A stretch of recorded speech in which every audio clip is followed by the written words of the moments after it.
Chelsea look for Kerr to step up once more against in-form Man City. It has been only 6 months since Sam Kerr last lit up an FA Cup final at Wembley and less than 6 days since the Australian star last came up trumps for Chelsea with a trophy on the line. It was Kerr's stunning brace, including one of the great cup final goals, that saw off Arsenal in December as the Blues sealed a belated domestic treble at the end of a pandemic-delayed competition. Last weekend, she was the scourge of the Gunners once again. 2 more moments of genius dragging Emma Hayes' side from behind to beat Manchester United and successfully defend the WSL title by a single point. Hayes called the success by far and away the best of her reign, in part due to the absences of key players throughout the season, including Fran Kirby through illness, Pernille Harder through injury and Kerr herself due to international duty, but also because of the way her team have found a way to grind out the victories required to continue their domestic dominance. No one has embodied the blend of gutsy winning knack and too good for you quality quite like Kerr, who, while playing her part in swashbuckling thrashings of Reading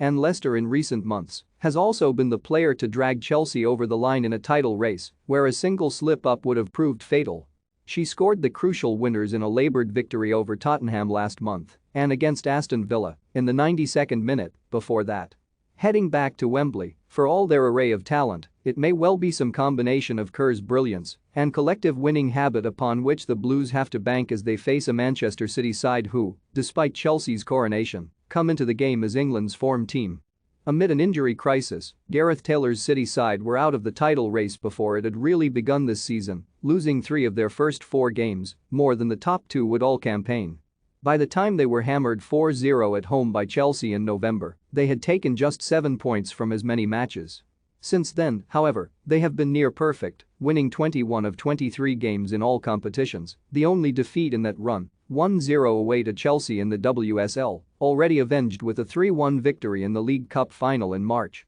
It has been a remarkable turnaround, one that has secured a Champions League return and could yet see them end what was looking a write-off of a season with a second piece of silverware. It owes much to City's own talismanic figure, Lauren Hemp, very much in the Kerr mold in terms of ruthless drive, if not playing style. The fleet-footed winger, who finished 3rd behind Kerr and Arsenal's Viviane Miedema in the FA Women's Footballer of the Year vote last week, has 20 goals and 10 assists this season, and the hope is that Sunday will be just the first of 2 trips to Wembley in the next couple of months. The 21-year-old is now firmly established as a key force in an England side gunning for a place in the European Championship final at the National Stadium on July 31.